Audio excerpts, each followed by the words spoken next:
ating kwento, isinulat ng tadhana. Bawat kabanata, puno ng pag-asa. Walang ibang bida kundi ikaw at ako. Sa entablado ng buhay, ito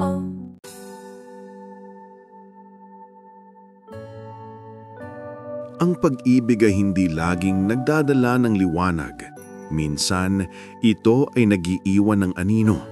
Sa isang mundong tinatali ng obligasyon at dugo, natutunan ni Elias na mamuhay sa lilim ng kanyang nakatatandang kapatid, ang araw na nagbigay liwanag sa lahat. Ngunit nang dumating si Gabriel, ang lalaking nakatakdang maging bahagi ng liwanag na iyon, biglang sumiklab ang apoy sa puso ni Elias. Ito ang kwento ng pag-ibig na walang karapatan, ng paghanga na walang boses, at ng bawal na damdaming lumaki sa pagitan ng magkapatid na sumusubok sa mga hangganan ng pamilya at pangako. Ang kanyang pagtingin ay isang pagsalungat. Ang kanyang pag-ibig ay isang lihim. Walang ibang lugar na higit na nakakaintindi kay Elias, kundi ang kanyang sariling silid. Sa apat na sulok na iyon, kung saan nakatambak ang mga aklat pampanitikan at mga sketchpad na puno ng mga unfinished na guhit, doon siya nagtatago mula sa mundo. 20 taong gulang si Elias, isang mag-aaral ng arkitektura na nagtatangkang hanapin ang sarili sa pagitan ng mga seryosong linya ng drafting at ng malayang pagpapahayag ng sining. Siya ay tahimik, masinop sa pagmamasid, at halos invisible sa tuwing hindi siya kinakausap. Kung si Elias ay anino, ang kanyang ate na si Sofia ay nagniningning na araw. Si Sofia na 6 na taon ang tanda sa kanya, 26, ay ang sentro ng kanilang maliit na universo. Siya ang panganay, ang breadwinner sa kanilang bahay-bakuran sa Maynila, at ang babaeng mayroong sapat na tawa at sigla para punan ng buong bahay. Kaya naman, nang umaga nung Sabado na iyon, nang biglang pumasok si Sofia sa kanyang silid, nang walang katok, alam na ni Elias na may malaki siyang anunsyo. "Hoy, anino, nagliliwanag ka ba sa loob ng silid mo? May usok na yata rito," biro ni Sofia habang inaabot ang isang baso ng palamig. Nakasuot siya ng isang puting damit na may bulaklak at ang kanyang mukha ay nagliliyab sa kakaibang kagalakan. "Wala akong usok. Nagbabasa lang ako ng tungkol sa mga Roman arches." "Anong meron? Bakit parang nanalo ka sa loto?" tanong ni Elias habang sinisira ang libro. Alam niya sa tindi ng kislap sa mga mata ng ate na hindi lang ito simpleng promosyon sa trabaho. Ito ay isang bagay na may kinalaman sa puso. Bumuntong hininga si Sofia at umupo sa gihid ng kama ni Elias. "Elias, kailan pa ba huling beses na nakita mo akong ganito kasaya? I mean truly, ganito kasaya?" "Siguro nung nakaraang buwan lang nang bayaran mo ang buong utang ni nanay. Pero sige na, ano na?" sagot ni Elias at inayos ng salamin sa kanyang ilong. "Si Gabriel, dala ko siya rito bukas ng tanghali para ipakilahana siya kay nanay at tatay, para formal na." Napatigil si Elias sa pag-inom. Ang pangalang Gabriel ay madalas na nabanggit ni Sofia sa loob ng 3 buwan. Naging laman nito ng kanyang mga tawag, ng kanyang pagtawa at ng kanyang tahimik na ngiti sa gabi. Lagi niyang sinasabi na si Gabriel, na 4 na taon ang mas bata sa kanya, 24, ay ang the one. "Ang the one mo? Talaga? Akala ko hanggang text lang dyan," komento ni Elias, pilit na pinapanatili ang normal na tono. Sa loob-loob niya ay nakaramdam siya ng isang kakaibang pag-atras. Hindi siya nasanay na may makikipag-agawan sa oras ni Sofia, pero binasura niya agad ang pakiramdam na yun. Ito ay selos na isang nakababatang kapatid na takot sa pagbabago, wala nang iba. "Baliw, bukas sa mismong tanghalian, magbihis ka na maayos, wag yung lumang t-shirt mo na may paint stains. Kailangan maipakita natin kay Gabriel kung gaano tayo kanormal at kapresente magpamilya, okay?" Utos ni Sofia at hinalikan siya sa noo bago umalis. Pagkaalis ni Sofia, tinitigan na Elias ang basong may malamig na tubig. Ang salitang "the one" ay umalinggangaw sa isip niya. Sa buong buhay niya, si Sofia ang kanyang ideal. Ang matapang, ang matalino, ang nagmamahal. Sino ba itong Gabriel na ito na sa loob lamang ng 3 buwan ay nakita ang halaga ng kanyang ate, na sa tagal na panahon ay parang hindi na mapapalitan? Hindi na pumasok sa isip ni Elias ang mga Roman arches. Sa unang pagkakataon, hindi ang arkitektura, kundi isang lalaki na hindi pa niya nakikita ang pumupuno sa kanyang isipan. Ang kanyang lalamunan ay tuyo, hindi sa init, kundi sa matinding pag-aabang. Pagsipat ng linggo, nagbago ang buong bahay. Litson at kaldereta ang handa. Si Elias ay nakaupo sa sulok. Nagkukunwaring nagbabasa ng isang makapal na aklat habang nag-aabang. Eksaktong 12:00, may malakas na busina ang narinig sa labas. Tumindig si Elias habang naglalakad daw si Sofia para salubungin na kanyang kasintahan. Nang pumasok si Sofia, nakakapit ang Gabriel sa braso niya. Si Gabriel ay 24 na taong gulang. Mas bata kay Sofia, 26. Mas matanda kay Elias, 20. Malaking ang pangangatawan niya, may malinis na gupit, at may kakaibang init at kalmo. Sa sandaling nagtama ang kanilang paningin, kahit sandali lang, nakaramdam si Elias ng isang jolt, isang pamilyar, ngunit hindi inaasahang kuryenteng na dumalo sa buong katawan niya. "Ma, Pa, Elias, si Gabriel." "Gabriel, ito ang pamilya ko." Lumapit si Gabriel kina nanay at tatay. Maayos siyang nagbigay pugay. Nang harapin niya si Elias, lumaki ang ngiti niya. "Ikaw si Elias, nice to meet you. I've heard so much about you, the artistic one." Sabi ni Gabriel at inaabot ng kamay. Nanginginig ang kamay ni Elias habang tinanggap ang alok. Ang pagdampi ng kanilang balat ay maikli lang, ngunit sapat na para maramdaman ni Elias ang init ng palad ni Gabriel at ang firm grip nito. Ako si Elias." Nasabi na lang. Walang witty na sagot. Isang bato ang kanyang dila.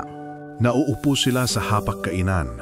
Sa buong tanghalian, pinilit ni Elias na panatilihing nakatingin sa lechon. Ngunit tuwing may naririnig siyang tawa ni Gabriel o tuwing sasagot ito ng matatalinong tanong ni tatay, lalong sumisibol ang atraksyon. Isang matinding tukso. Sa pagtatapos ng hapunan, ang paghanga ay tuluyan ng naging isang mapanganib na atraksyon. Si Gabriel, ang perpektong kasintahan ng kanyang ate, ay naging bawal na hiling ni Elias. Nagsimula ang phase ng pagmamasid. Isang hapon nakita ni Elias si Gabriel na inaayos ang sirang kabinet sa kusina. Si Sofia ay nasa tabi niya. Si Elias ay nakatayo sa gilid ng pinto, nagkukunwaring, kukuha ng tubig, ngunit nakatitig siya sa mga kamay ni Gabriel. Malalaki, maingat at competent. "Elias, bakit nakatayo ka dyan? Halika, samahan mo kami," tawag ni Sofia. Kukuha lang ako ng tubig, okay lang." Numiti si Gabriel. Napansin ang pagtatago ni Elias. "Sayang, Elias, ikaw ang arkitekto. Baka mas magaling ka sa measurements." "Hindi ako carpenter, Gabriel." "Alam ko, pero architects are problem solvers, right?" Pagbalik ni Gabriel, namula ang pisngi ni Elias. Ang simpleng atensyon ni Gabriel ay mas nakakabighani. Isang gabi, nanonood sila ng komedya sa sala. Biglang humagalpak sa tawa si Gabriel. Malalim, tunay, galing sa tiyan. Kumislap ang kanyang mga mata sa kaligayahan. Isang matalas na kirot ang tumama kay Elias. Selos. Nagmamadaling umalis si Elias. Pagdating sa silid niya, sinuntok niyang pader. "Anong ginagawa ko? Siya ang kasintahan ng ate ko. Wala akong karapatan." Sa loob ng mga linggo, pinilit ni Elias na maglagay ng pader sa pagitan nila. Binawasan ng interaksyon at sinubukan niyang mag-aral ng mas matagal ng labas. Ngunit parang may magnet si Gabriel na laging humihila sa kanya pabalik. Isang huling gabi bago ang malaking pagbabago. Umuwi si Elias mula sa night class. Nakita niya si Gabriel na nag-iisa sa veranda, nakatingin sa kawalan. Si Sofia ay tulog na. Lumapit si Elias, nag-aalinlangan. Bakit gising ka pa? May problema ba? Tumingin si Gabriel kay Elias, may anino ng lungkot. Wala Elias, iniisip ko lang ang trabaho. May project deadline kami. Umupo sa Elias. Katahimikan. Ang bigat ng balikat ni Gabriel ay ramdam na ramdam. Alam mo, Gabriel, minsan, mas maganda kung hahayaan mo munang maging problema ang problema. Bukas mo na ayusin. Matulog ka na, nakikita ko yung dark circle sa mata mo. Tumingin si Gabriel kay Elias. Ang ngiti niya ay tunay. Thank you, Elias. You're wiser than I thought. Nakalimutan ni Elias ang pader. Ang pagnanais na hawakan at aluin si Gabriel ay nagsimula. Ang katahimikan ay nagdala ng tensyon. Sumapit ang araw ng house cleaning. Sina Elias at Gabriel ang naatasan sa storage room. Isang silid na makapal sa hangin at init at puno ng junk at alikabok. Ang dami namang pinag-iingatan ng ate mo. A sentimental hoarder, sabi ni Gabriel. Nakita ni Gabriel ang isang malumang karton sa tuktok ng estante. Hinila niya ang isang wobbly na upuan. Teka lang, Gabriel, huwag kang umakit dyan ha, wobbly yan. Babala ni Elias. Hindi nakinig si Gabriel, umakyat siya. Pawis na pawis. Dahil sa init at pagpapawis, walang kiemem, hinubod ni Gabriel ang kanyang t-shirt at inalagay sa sahig bago bumalik sa pagkuha ng kahon. Napahinto si Elias. Nakita niya si Gabriel na walang t-shirt. Ang kanyang likod ay matipon, tanned at malinis at ang bawat muscle ay banayad na gumagala tuwing siya ay kuminaros. Ngunit ang mas nakapatulala kay Elias ay ang ibabang bahagi ng katawan ni Gabriel. Ang jersey shirts na suot nito ay halos basang-basa na sa pawis kaya't kumakapit itong ng husto sa kanyang balat. Ang tindi ng basa ay nagpabakat sa hugis na kanyang puwet na matipon at bilog. Sa harapan, ang bahagi ng tela sa bandang hita ay kasing basari ng pawis kaya't halos kitang-kita na ang ulo ng kanyang ari na umuumbong sa ilalim ng basang tela. Ang paghinga ni Elias ay bumigat. Ang kanyang mukha ay umiinit. Nasa bungangad siya ng isang deliryo ng pagnanasa. Nang inabot ni Gabriel ang kahon, biglang dumulas ang upuan. Nag-alinlangan na mahulog si Gabriel. Sa isang iglap, tumakbo si Elias, walang isip. Mabilis niyang inalagay ang dalawang kamay sa bayuwang ni Gabriel upang suportahan siya. Ang hubad na likod ni Gabriel ay nagdikit sa dibdib ni Elias. Naramdaman ni Elias ang hardcore ng katawan ni Gabriel. Ang matitigas at nakaumbong na ABS nito na sumalo sa pagkahulog. Biglang lumapit ang mukha ni Elias sa kilikili ni Gabriel. Ang amoy ng pawis ni Gabriel, mas matindi, maalat at maski ay bumaha sa pangdama ni Elias. Isang instantaneous at mapanganib na hingit. Mabilis na ibinalik ni Gabriel ang kanyang balanse, humawak sa estante at tumalong pababa. Tumingin si Elias. Ay Gabriel, namumula sa hiya. Oh my God. Thank you, Elias. That was close. I'm so thankful you saved my life, Elias. Ang mga salitang Elias ay tumama kay Elias tulad ng isang tsunami. Kapatid, pamilya. Ang paggalang na iyon mula sa lalaking mas matanda, ngunit mas matimbang sa puso lang atin niya. Masakit.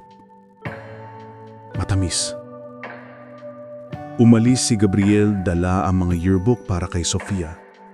Naiwan si Elias, nakatayo sa sentro ng silid.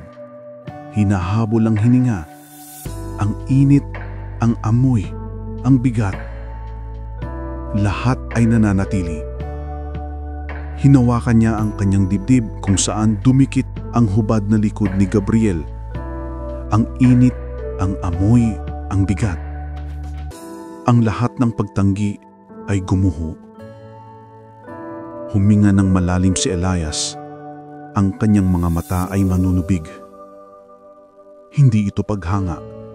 Hindi ito selos. Mahal ko si Gabriel. Mahal ko ang asawa ng ate ko. Ito ang katotohanang nagpakita sa akin. Ito ang aking climax at ang aking trahedya. Ito ang simula ng bawal na pagtingin. Ang mga salitang Elias ay tumama kay Elias tulad ng isang tsunami.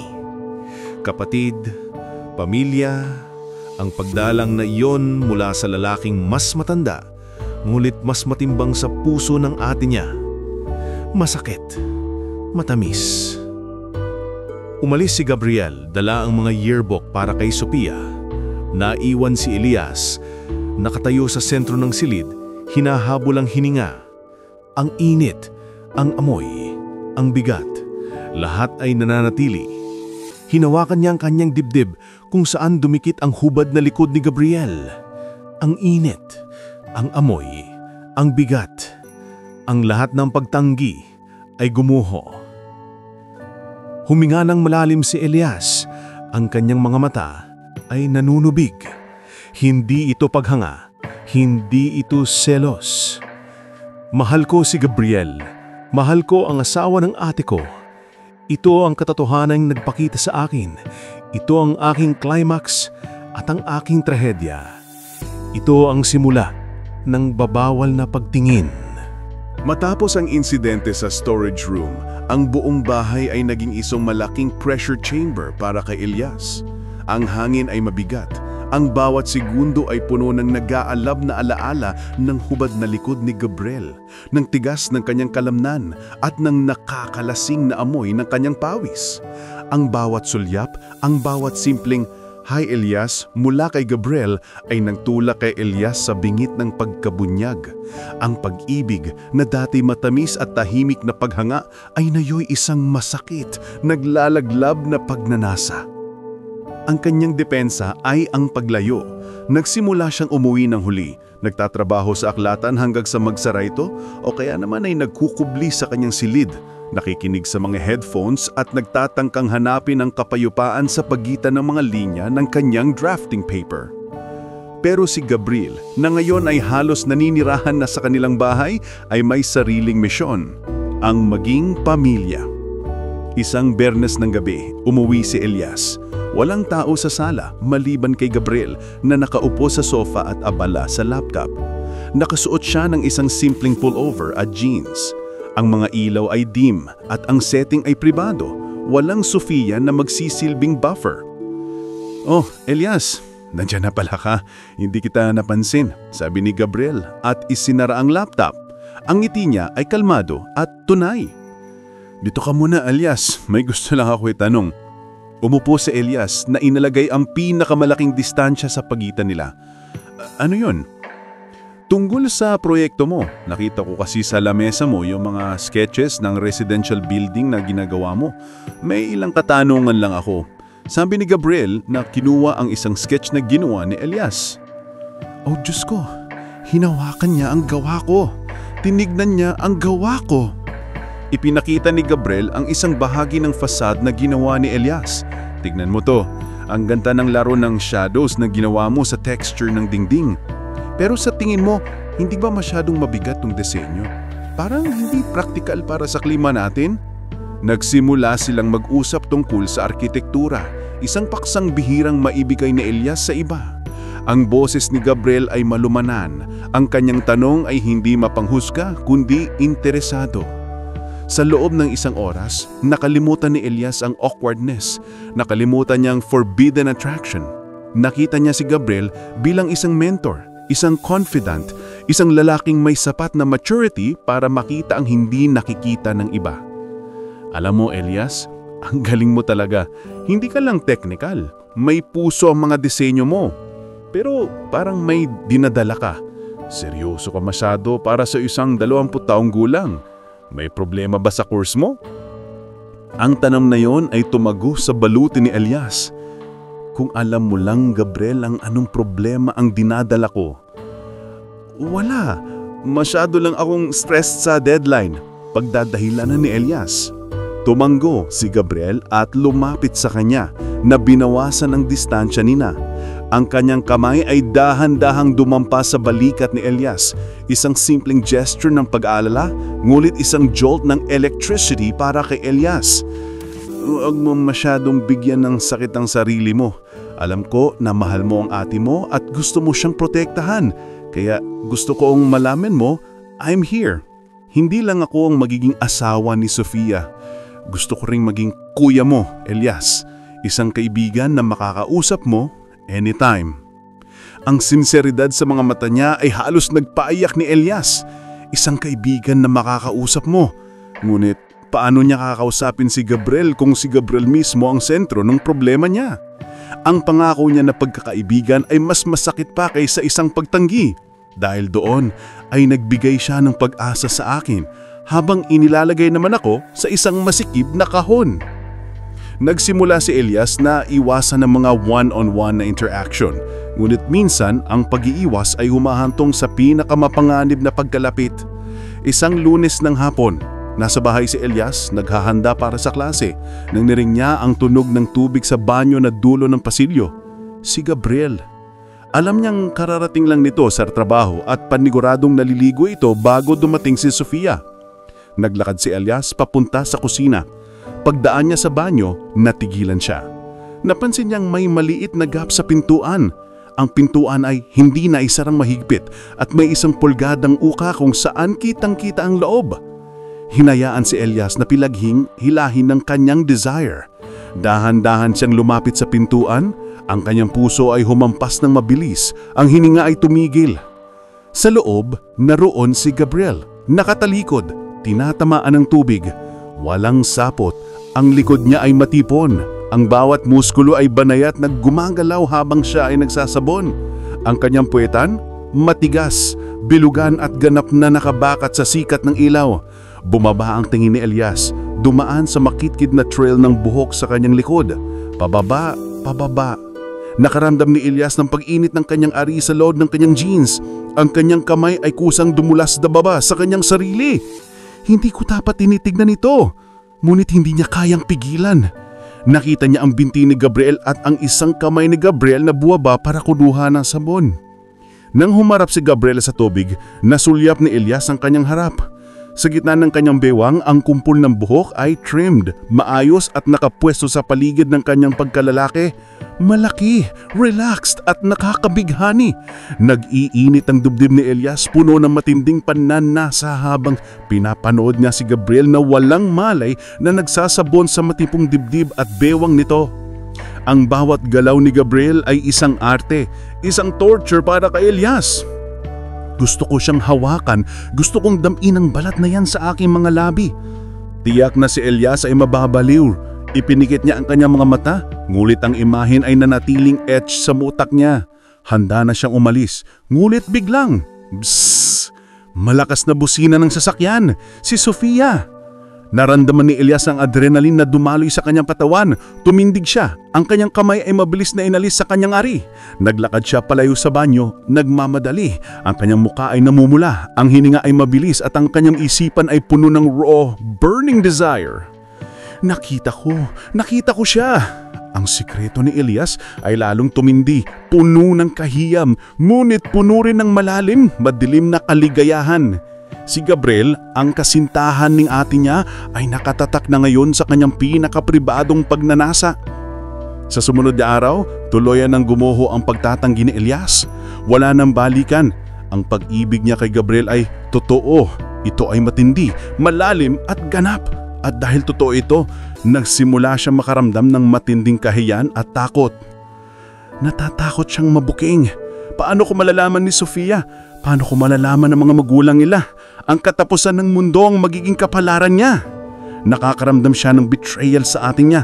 Ang taong pinakamahamahal niya ay ang taong handa niyang saktan dahil sa isang forbidden desire. Nagsimula siya maging tahimik, mas lalo pang umasa sa mga internal monologue niya para mabuhay. Isang gabi, nakita ni Elias si Sofia na lumabas ng silid niya. Umiiyak. Lumapit si Elias at inalo ang kanyang ate. Bakit ate? Ano nangyari? Iyakap ni Sofia si Elias ng mahigpit. Si Gabriel kan si Elias. Nag-aaway kami sa kung saan kami titira kapag kinasal na kami. Masyado siyang focus sa trabaho niya. Kinabukasan, kinausap ni Elias si Gabriel. Napakasakit na kitang ate kong umiiyak, Gabriel. Kahit gusto mo siyang bigyan ng magandang buhay, huwag mong hayaan ang pride mo ang maghari. Pakinggan mo siya. Tinignan ni Gabriel sa Elias. May paghanga sa mga mata niya. Salamat, Elias. Kailangan ko yung marinig. You're a good brother. Pag-alis ni Gabriel, naupo si Elias sa sofa. Mabuting kapatid. Yun lang ako. Pero ang damdamin ko, hindi pang kapatid. Ang bawat pagpuri ni Gabriel ay parang isang patalin na tumutusok sa sikreto ko. Dumating ang araw na hindi inaasahan. Isang linggo, pagkatapos ng misa, naghanda ng kaunting salo-salo sina Sofia at Gabriel. Simple lang, kasamang pamilya. Nakita ni Elias ang kaba ni Sofia at ang kaibang seryosong tingin ni Gabriel. Huminga si Gabriel ng malalim at lumuhod sa harap ni Sofia. Isang flash ng puting lightin ang tumama sa mga mata ni Elias. Hindi ito maari. Sofia, sabi ni Gabriel at inalabas ang isang maliit na kahon na may ringsing. Ilang taon nating pinaplano ito. Gusto ko maging formal tayo. Will you marry me? Tumulong luha ni Sofia. Yes, Gabriel. Of course, yes. Nagpalakpakan ng lahat. Ginakap ni Sofia si Gabriel. Nagtawanan, nagiyakan. Ngunit si Elias ay nanatiling nakatayo, parang isang estatwa. Ang singsing sa daliri ni Sofia ay parang handcuffs na nakakulong sa puso ni Elias. Ang tao ni Gabriel ay parang martilyo na bumabasag sa kanyang panaginip. Ang kanyang paningin ay lumabo. Ang sakit ay pisikal, hindi emosyonal. Parang may isang malaking bukol na nakabara sa kanyang lalamunan na pumipigil sa kanyang huminga. Habang naglalakad si Gabriel palapit sa kanya, nais ni Elias na tumakbo, magtago o sumigaw. Inakap si Gabriel sa Elias na mahigpit, brother-in-law to brother-in-law. Magiging opisyal na tayo, Elias. Isa ka na naganap na parte ng buhay ko. Salamat. Isang parte, ngunit hindi ang parte na gusto ko. Napilitan si Elias na ngumiti, ang kanyang mga mata ay nanunumbig. Sa gitna ng kasiyahan, nagsimula ang pag-iyak ni Elias. Isang tahimak, mapait at lihim na pag-iyak na walang nakikita. Ang mga buwan na sumunod sa engagement ay naging pinakamahaba at pinakamabigat na panahon sa buhay ni Elias. Ang bahay ay puno ng puting tela, invitations at walang katapusang to-do lists. Si Elias, ang nakababatang kapatid at best man ni Sofia, ay napiritang maging bahagi ng selebrasyong nagdurusa ang kanyang kaluluwa. Ang bawat fitting ng suit, ang bawat tasting ng cake at ang bawat meeting sa wedding coordinator ay isang paalala. Si Gabriel ay hindi sa iyo. Sa publiko, sina Sofia at Gabriel ay ang perpektong fairy tale. Ngunit, sa pribado sa mga tahimik na sandali, napansin ni Elias ang pagbabago kay Gabriel. Ang dating kalmadong Gabriel ay nagiging stressed at preoccupied. Nakikita ni Elias na pinipilit ni Gabriel na kanyang sarili na maging masaya, nag-aala sa bawat detalye at minsan napapansin niyang nakatingin ito sa malayo na may bahid ng pagod sa mga mata. Isang hapon, nakita ni Elias si Gabriel na nag-iisa sa kusina, nakatayo at nakatingin sa wedding menu na nakapaskil sa refrigerator. Tila siya ay may malaking pasanin. Ayos ka lang ba, Gabriel? Parang matutunaw na yung menu sa titig mo. Tanong ni Elias na naglakas ng loob na lumapit. Hindi gumalaw si Gabriel. Alam mo, Elias, ang hirap palang magsimula ng sariling pamilya. Lahat ng diskusyon, lahat ng detalye, parang binubuhat ko ang mundo sa aking balikat. Gusto kong maging perpekto para kay Sofia. Nilaban ni Elias ang pagnanais na hawakan ang balikat ni Gabriel. Ang kaunting vulnerability na ipinakita ni Gabriel ay nagdulot ng isang matanim na kirot ay Elias. Kung ako lang ang pipiliin mo, hindi ko hayaang mapagod ka ng ganyan. Hindi mo kailangan maging perpekto, Gabriel. Ang kailangan lang ng ate ko ay ang pagmamahal mo. Ang salitang pagmamahal ay lumabas mula sa kanyang bibig na parang isang kasinungalingan, lalo na dahil alam niya na ang pag-ibig niya ay mas matindi. Salamat, Elias. Kailangan ko talaga ng mga salitang yan. Ikaw lang ang nakakakita ng mga shadows. Sabi ni Gabriel na nagumiting ng mapait. Ang pagkilalang iyon ay nagbigay ng isang false hope kay Elias. Isang paniniwala na mayroong espesyal na koneksyon sa pagitan nila. Isang bagay na hindi kayang abutin ni Sofia. Dumating ang gabi bago ang kasal. Ang venue ay isang malaking ballroom na pinamutikan ng bulaklak at ilaw. Nandun ang pamilya at ilang malalapit na kaibigan para sa isang dinner rehearsal. Si Elias ay nakasuot ng porma na damit, ngunit sa loob, siya ay parang volcano na handa ng sumabag. Nagsimula siyang uminom. Hindi siya sanay. Ang scotch ay mabilis na uminit sa kanyang tiyan at ang init ay unti-unting kumahalat na tinutunaw ang kanyang inhibition. Naging mapangahas siya. Nagsimula siyang tumawa ng malakas at ang tingin niya kay Gabriel ay naging matagal at puno ng intensity. Pagkatapos ng hapunan, naghiwa-hiwalay ang lahat. Si Sofia ay maaga nang umakyat para matulog kasama ang bridesmaids. Si Gabriel naman ay naiiwan sa ballroom. Inaayos ng ilang papeles at nagpapasalamat sa catering crew. Ito na, ang chance na hindi na mauulit. Naglakad si Elias patungo kay Gabriel. Ang kanyang mahakbang ay medyo matamlay. Ang silid ay malaki at tahimik. Ang mga ilaw ay dim na. Ang ambience ay intimate at mapanganib. Gabriel, tawag ni Elias at ang boses niya ay halos bulong. Lumingon si Gabriel, nagulat. Elias, hindi ka ba natutulog? Maagang call time bukas ha? Binalik ni Elias ang tingin ni Gabriel. Ang mga mata niya ay nanunubik at puno ng tapang na bigay ng alak. Lumapit siya na lumalampas sa personal space ni Gabriel. Ang nasanggihinol Elias ay mabigat, may init. Hindi ka kayang matulog, sagot ni Elias at napahinto siya sa tapat ni Gabriel. Ang hininga ni Gabriel ay mainit. Ang amoy ng cologne at pagod ni Gabriel ay halos napatumba si Elias. May problema ba? Tungkol ba sa speech mo? Huwag kang mag-alala. Magaling ka. Puso lang ang kailangan, promise. Hinawakan ni Gabriel ang kamay ni Elias. Isang gesture ng pag-aliw. Ngunit, ang paghawak na iyon ay ang trigger na kailangan ni Elias. Sa isang iglap ng desperasyon at kalasingan, hinila ni Elias ang kanyang kamay at sa halip na gamitin para sa kanyang mga gamitin na kamay ni Gabriel, ay hinawakan niya ang kwelyo ng damit ni Gabriel. Ang kanyang bibig ay umuubo, naghahanap ng mga salita, ngunit ang kanyang katawan ang naunang umaaksyon. Ang kanyang mata ay nakatiing sa ngalabi ni Gabriel. Ang kanyang hininga ay mainit at mabilis. Walang warning, mabilis na inlapit ni Elias ang kanyang mukha at hinalikan si Gabriel sa labi. Ang halik ay mabilis, mabagsik at puno ng matinding pag-ibig ng matagal ng kinikimkim. Ang kanyang mga labi ay nanginginig. Nagulat si Gabriel. Ang kanyang mata ay naglaki. Hindi siya tumugon, ngunit hindi rin siya gumalaw. Ang kanyang katawan ay naligas sa shock. Pagkatapos ng ilang segundo na parang walang katapusan, mabilis na lumayo si Elias. Ang kanyang paghinga ay mabilis at ang kanyang katawan ay nanginginig. Ang scotch ay mabilis na nag-iwan sa kanya. Napalitan ng takot ng tapang.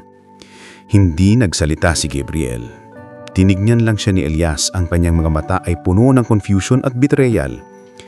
Hindi siya nagalit na mas nagpasakit kay Elias. Elias, tumingin ka sa akin.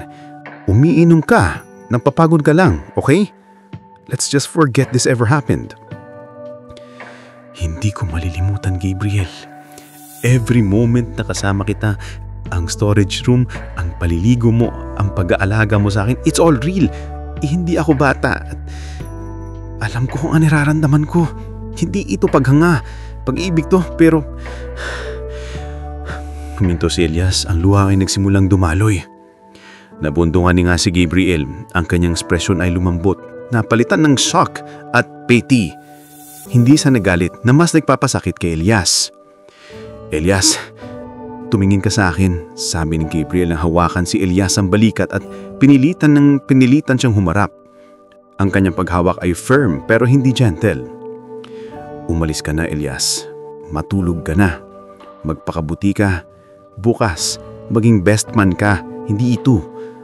Walang nakakita, walang nakakaalam. Dahan-dahan na binitawan ni Gabriel si Elias. Ang kirot ng pagtanggi at ang kahiyan ay halos pumatay kay Elias. Tumalikod si Elias na hindi na lumingon. Naglakad siya palayo sa ballroom, papalayo sa Gabriel. Hindi siya bumalik sa reception area. Sa halip, tumakbo siya. Tumakbo siya palabas ng venue, papunta sa isang kalmadong gabi. Ang kasal ni Sofia at Gabriel ay nagpatuloy kinabukasan. Si Elias ay nakatayo sa altar, nag-o-offer ng ngiti. Ngunit, ang kanyang mga mata ay walang buhay.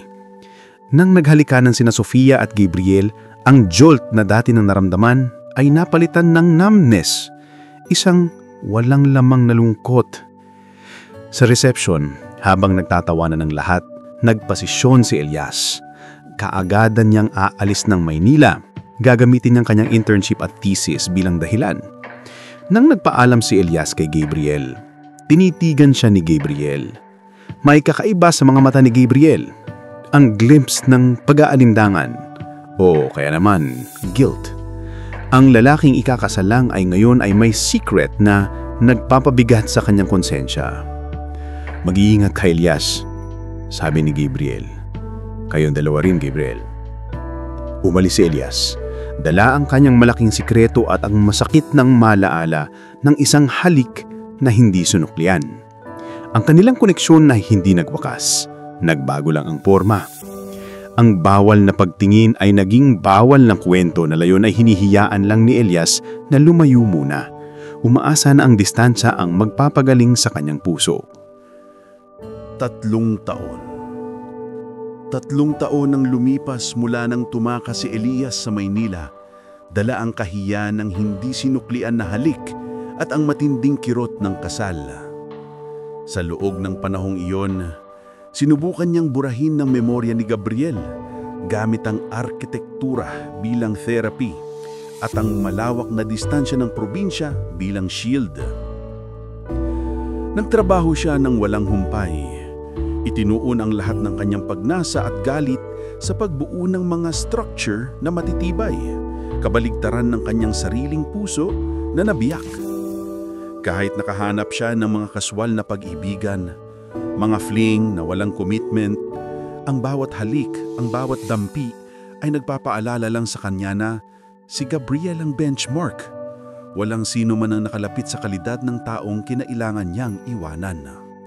Si Gabriel, ang kasintahan ng ate niya, ay nanatiling ghost sa kanyang buhay, isang standard na hindi kailanman maaabot ng iba. 4 na beses sa isang taon, kinailangan niyang bumalik para sa mga pista opisyal, ngunit palagi niyang sinisiguradong punong-puno ang kanyang schedule ng mga meetings o mga lakad. Ang mga interaction nila ni Gabriel ay palaging controlled, sa hapagkainan, sa harap ng kanyang ate, at palaging may kasamang awkwardness na tanging silang dalawa lang ang nakakaramdam. Si Sofia at Gabriel ay nagkaroon ng perfect life sa mga social media posts ni Sofia. Mga biyahe, mga anniversary dinner, mga ngiti. Naging masaya sila at iyon ang pinakamalaking torture para kay Iyas. Ngunit ang buhay, tulad ng arkitektura, ay hindi perpekto. Isang araw, tumawag si Sofia. Ang boses niya ay balisa. Elias, kailangan kong umalis. Biglaan. May opportunity ako para sa isang master's degree sa Europe. 1 taong programa. Hindi ko ito pwedeng palampasin. Natigilan si Elias. Ate, paano? Si Gabriel? Hindi niya pwedeng iwan ng kumpanya niya ngayon. Kausap ko ang mga magulang natin. Papayag sila. Pero kailangan kong humingi ng pabor sa iyo. ang pabor. Ito ang twist ng tadhana na hindi niya inaasahan. Kailangan kong bantayan mo si Gabriel. Hindi siya sanay na mag-isa. Baka naman, pwede mo panantili sa bahay namin habang waya ako? Alam kong independent ka pero please, Elias. Alam kong ikaw lang ang makakapag-alaga sa bahay at physically naman doon para kay Gabriel. Ang huling bahagi ay tumagos sa kalamnan ni Elias. Bantayan si Gabriel. Ang taong pinilit niyang kalimutan ay ngayon ay ipinagkatitiwala sa kanya. Ito ay hindi pabor. Ito ay isang pagsubok, isang trap. Ang utak ni Elias ay sumigaw ng, "Wag!" Pero ang kanyang puso, ang kanyang primitibong desire ay bumulong ng, "Oo." "Sige, ate," nasabi ni Elias. Ang boses niya ay patag. "Kailan ang alis mo?" Isang linggo makalipas, nasa master bedroom na sina Sofia at Gabriel. Nag-iimpak si Sofia. Si Elias ay nag-aayos ng kanyang mga gamit sa guest room. Ang silid na ngayon ay magiging kanlungan nito sa asawa ng kanyang ate. Nang matapos si Sofia, yunakap niya si Elias. "Salamat, Elias. Alam kong mahirap ito para sa'yo, pero alam kong ikaw ang pinakamabuting tao para gawin ito. Take care of Gabriel for me." Nang makaalis si Sofia, ang vibe ng bahay ay biglang nagbago. Ang dating masiglang tahanan ay naging malaki, tahimik at walang laman. Tanging sina Elias at Gabriel na lamang ang naiwan. Dalawang kaluluha na may iisang lihim, nakakulong sa ilalim ng iisang bubong. Sa unang linggo, nag-iwasan sila. Si Gabriel ay nagtatrabaho ng matagal sa opisina. Si Elias naman ay abula sa kanyang online class at remote work. Pero ang domestic life ay hindi mapipigilan. Isang gabi, naabutan ni Elias si Gabriel na nakaupo sa sahig, nakasandan sa cabinet, umiinom ng beer at kumakain ng instant ramen. Hindi na siya ang polished na Gabriel na laging maayos at kalmado. Siya ay pagod, gulo ang buhok at malungkot. "Hindi ka kumakain ng maayos," sabi ni Elias na lumapit dala ng isang basong tubig. Tiningnan niya si Gabriel. Ang mga mata niya ay nagulat. "Elias, wala na kasi si Sofia. I'm used to this quiet." Naramdaman ni Elias ang pagtigtin sa kanyang dibdib. Quiet. Yes, Gabriel, tahimik na ngayon. Pero ang tahimik na ito ang nag-iingay sa puso ko. "Magluluto ako. Meron pang leftover adobo sa freezer. Ikain mo yan.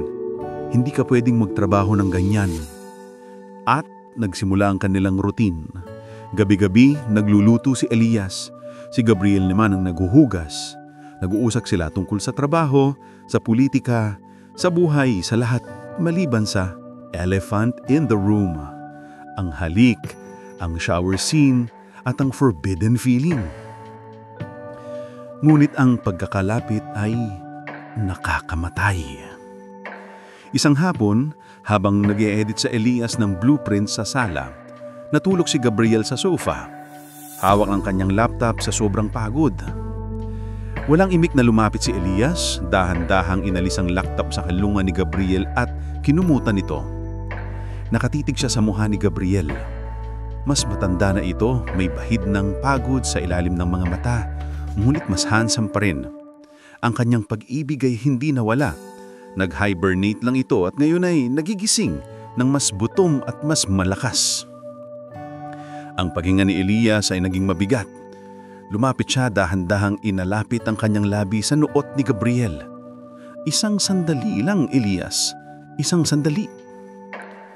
Hinalikan niya ang noot ni Gabriel. Isang halik na parang promise at apology. "Huwag kang mag-alala, Gabriel. Nandito ako. Hindi ako aalis. Hindi kita iiwanang malungkot." Ang pag-aalaga ni Elias ay nagbigay ng ginhawa kay Gabriel. Ngunit nagdulot ng confusion sa asawa ni Sofia. Napansin ni Gabriel na si Elias ay hindi na ang batang introvert na nagtago sa kanya ng 3 taon nang nakaraan. Si Elias ay matalino, maasikaso, at matikin. Dumating ang gabi na hindi na nila kayang pigilan. Isang matinding bagyo ang sumala sa Maynila. Nawalan ng kuryente. Ang bahay ay naging tahimik at may tanging ang ilaw ng emergency lamp ang nagbigay ng dilaw na liwanag.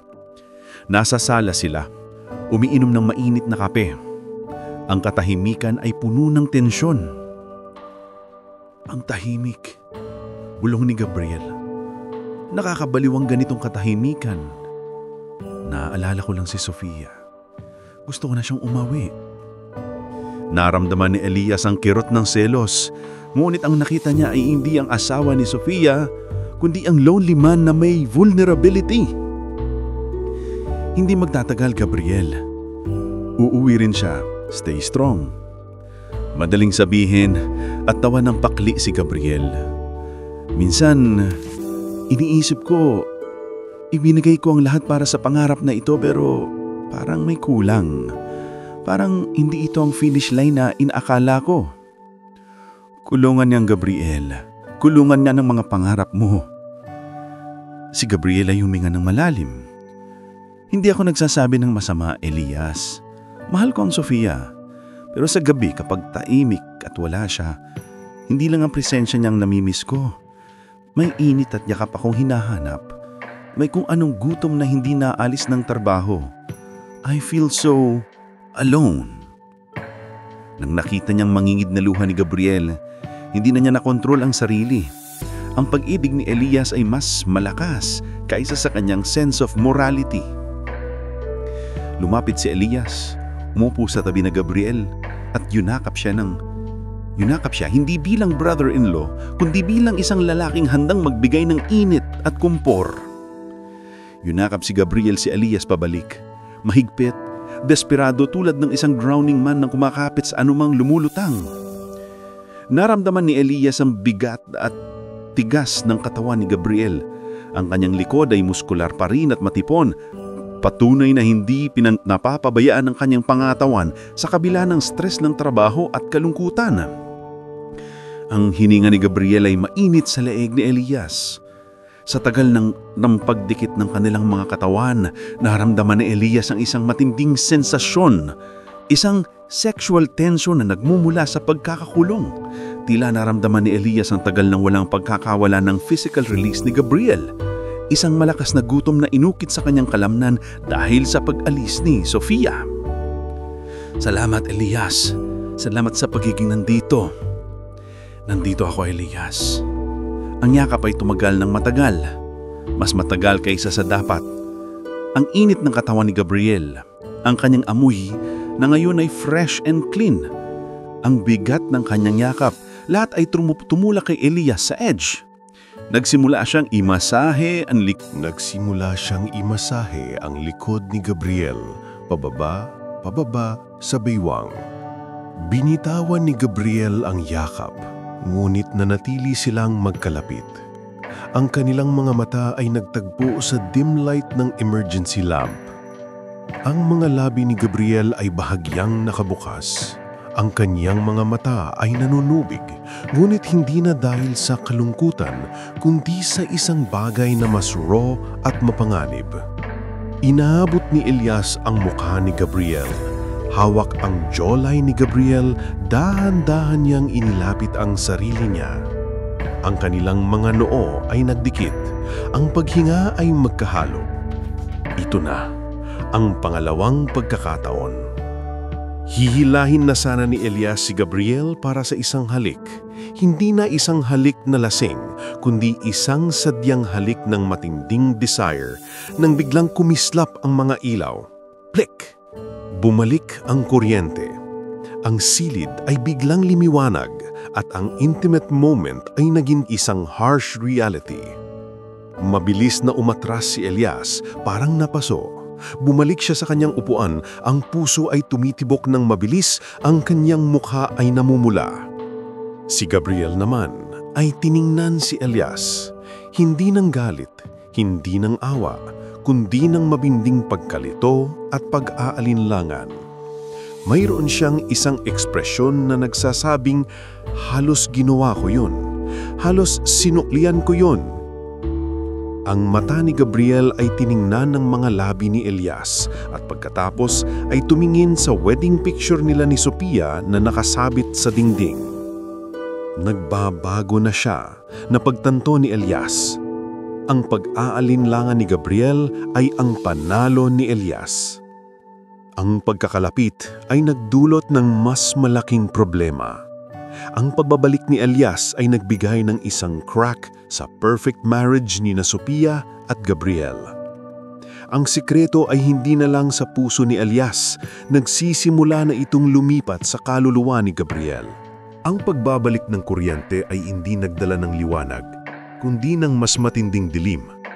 Ang ginawa nilang halos halik sa salan ay naging isang pader na yelo sa pagitan ni na Elias at Gabriel.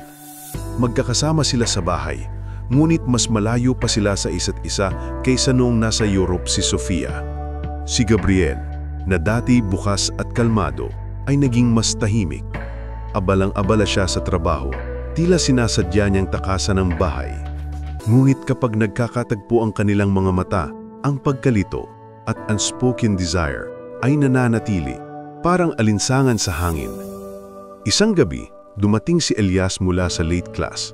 Nakita niya si Gabriel sa kusina, nakatayo, nakahawak sa countertop, nakatingin sa kawalan. Mukha siyang gulo, ang suot niyang polo ay lukot at ang buong katawan niya ay balisa. "May problema ba, Gabriel?" tanong ni Elias. Ang kanyang boses ay malumanay. Napatingin si Gabriel kay Elias. Sa mga mata niya, nakita ni Elias ang parehong sakit na nararamdaman din niya, ang sakit ng pagsisinungaling. Wala si Sofia, Elias, at matagal pa siyang babalik. At araw-araw, huminga siya ng malalim si Gabriel. Araw-araw, pakiramdam ko, nagkakasala ako sa kanya kahit wala akong ginagawang masama. "Hindi mo kasalanan na malungkot ka," sabi ni Elias na naglapit sa counter at inilapag ang kanyang bag. Ngumulit, "Hindi sa kalungkutan, Elias. Sa iyo." Bulong ni Gabriel, ang kanyang tinig ay halos maririnig lang. "Nang bumalik ang kuryente, nang nakita ko ang mukha mo, alam kong hindi ko dapat ginagawa, ngulit alam kong gusto ko." Ang tensyon ay bumigay. Ang labanan sa pag-ibig at moral obligation ay sumabog. "Gusto mo?" tanong ni Elias. Ang kanyang puso ay pumipintig ng mabilis. "Gusto mong ipagkanalo ang ate ko, ang asawa mo?" "Hindi ko alam, Elias," sigaw ni Gabriel na ikinulong ang kanyang ulo sa pagitan ng kanyang kamay. "Hindi ko alam nang umalis si Sofia, ang katahimikan niyang nagtulak sa akin sa kawalan. Ngunit ikaw ang nagpulo sa kawalan na yun. Sa lahat ng oras na magkasama tayo, pakiramdam ko, nabubuhay ako ulit. Hindi yan pag-ibig, Gabriel. Loneliness lang yan." Tumitig si Gabriel kay Elias. Ang kanyang mga mata ay nagpupumiglas. "Hindi. Mas sakit. Kung loneliness lang ito, hindi ito ganito kasakit. Nung kasal natin, nang hinalikan mo ko, alam kong mali. Ngulit ngayon, nang halos gawin ko yun, ngayon alam kong may mali sa akin dahil ikaw ang gusto ko." Ang pag-amin ni Gabriel ay parang bombang sumabog. Ang katahimikan ay humari sa loob ng ilang segundo. "Huwag mong sabihin yan," bulong ni Elias. "Bakit? Dahil totoo?" Nagsimulang lumapit si Gabriel kay Elias, ang mga mata ay nakatitig sa kanya. "Tigil na, Elias. Tigilan mo siya. Ito ang kamalian na hindi na mababawi." Ngunit ang mga paa ni Elias ay nakabaon sa semento. Hindi siya gumagalaw. Nang makalapit si Gabriel, hinawakan niya ang bewang ni Elias. Ang hawak niya ay matatag, nag-aalangan, ngunit puno ng matinding conviction. Ang kanyang mukha ay inilapit kay Elias hanggang sa maramdaman ni Elias ang mainit na hininga ni Gabriel sa kanyang labi. "Elias," bulong ni Gabriel, "ito ang gusto ko." Hindi na nag-isip si Elias. Ang pangangailaman ay mas matindi kaysa sa moralidad. Sinunggaban niya ang mga labi ni Gabriel, isang halik na matindi, marahas at matagal nang pinipigilan. Hindi na ito ang first time. Ito na ang pagbagsak. Hindi na nag-isip si Elias. Ang pangangailangan ay mas matindi kaysa sa morality. Sinunggaban niya ang mga labi ni Gabriel, isang halik na matindi, marahas at matagal nang pinipigilan. Hindi na ito ang first time. Ito na ang pagbagsak.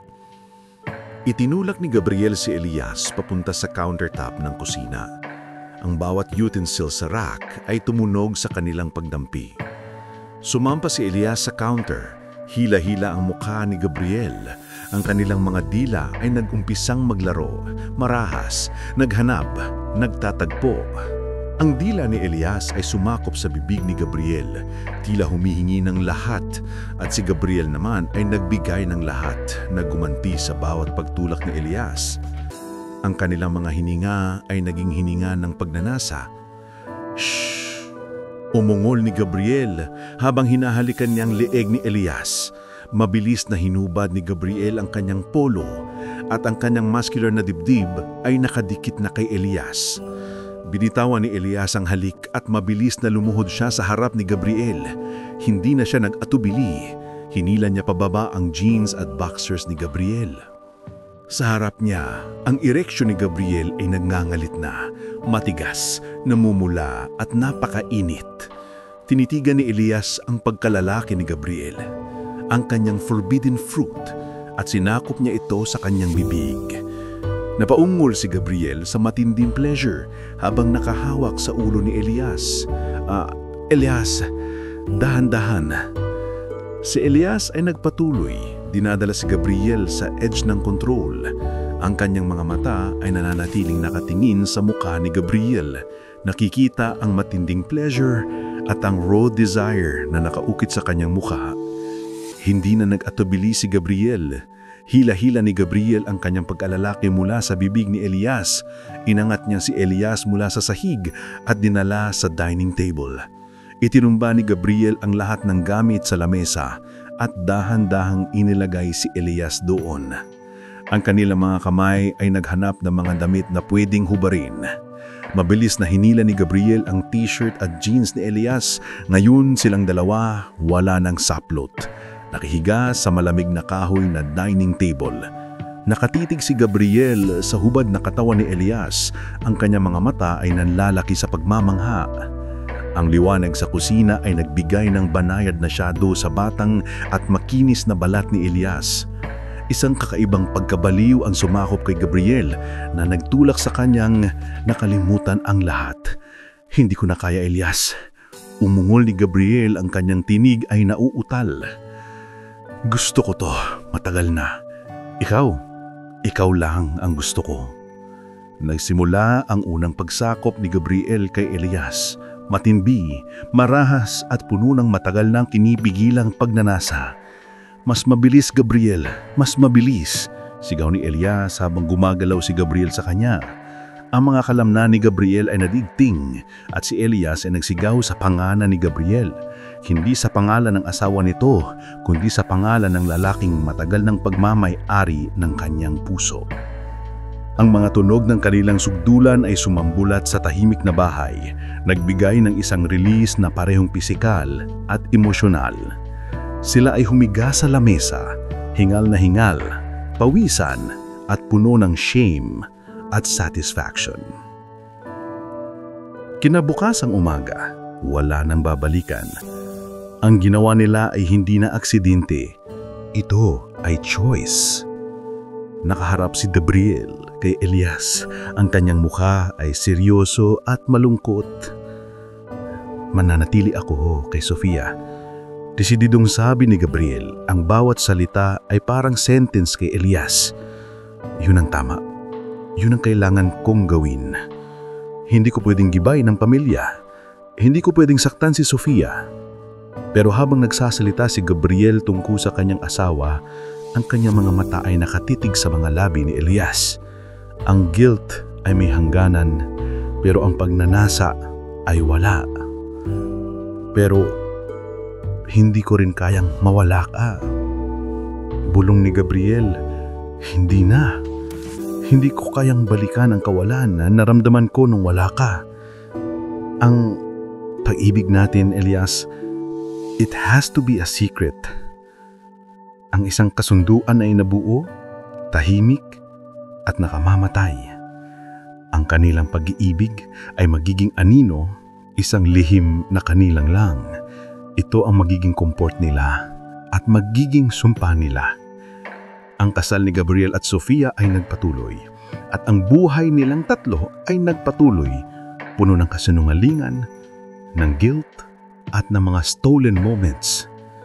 Sa silid ni Elias, isang hapon, habang abala si Sofia sa video call sa taas, mabilis na pumasok si Gabriel sa silid ni Elias.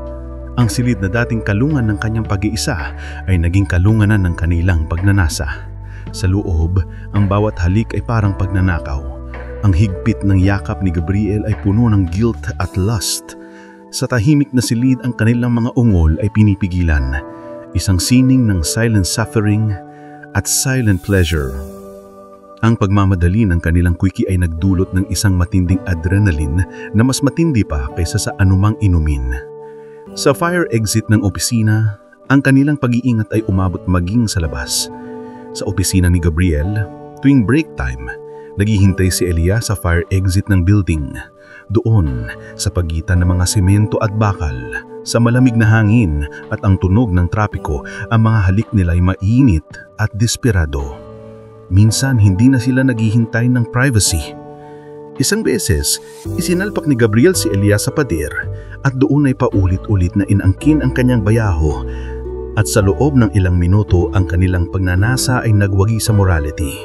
Ang bawat dampi ay puno ng panganib. Sa malapit na motel, ang pinakamasakit at pinakamalalim na sandali ay nangyayari sa isang motel sa kanto ng EDSA, ang kanilang secret sanctuary. Doon sila ay tunay na sila. Doon, hinuhubad nila ang guilt at ang kasinungalingan. Sa madilim at simpleng silid, hindi na sila Elias at Gabriel, ang kapatid at ang bayaho. Sila ay dalawang lalaking nag-iibigan, malaya. Ngunit pansandali, dito ang kanilang pagiging isa ay matagal at emosyonal. Ang bawat hagod ni Gabriel ay nagpapatunay ng kanyang pag-iibig at ang mga higbi ni Elias ay nagpapalaya. Lumipas sa mga taon, si Gabriel at Sofia ay nanatiling isang pamilya na perfect sa mata ng lipunan. Ngunit sa ilalim ng perfect facade na iyon, may crack, ang sikreto ni na Elias at Gabriel. Si Elias ay nagtapos na at sinubukan niya maghanap ng ibang relasyon. Ngunit bawat halik, bawat yakap ay mababaw kumpara sa matinding apoy na nararamdaman niya para kay Gabriel. Ang buhay niya ay isang cycle ng pag-ibig, guilt at pag-ihintay. Isang gabi, nakaupo sina Elias at Gabriel sa loob ng kotse, nakaparada malapit sa bahay. Walang stolen touch, walang halik, tanging ang bigat ng kanilang sikreto. Hindi ko alam kung hanggang kailan ko ito kayang dalhin, Gabriel. Hinawakan ni Gabriel ang kamay ni Elias. Hindi ako aalis. Hindi mo na kailangan matakot. Hindi ko maibibigay sa iyo ang mundo, Elias. Pero ibibigay ko sa iyo ang lahat ng natitira sa akin. Ang pag-ibig ni Elias ay nanalo. Nagkaroon siya ng lalaking minamahal. Ngunit ang tagumpay na iyon ay may kaakibat na habang buhayng pagkabilangging. Ang bawal na pagtingin ay hindi nagwagi sa mundo, kundi sa kanilang sarili. Sila ay bound sa isang pag-ibig na kasing tindi ng impyerno at kasing ganda ng langit. Isang lihim na dadalhin nila hanggang sa wakas.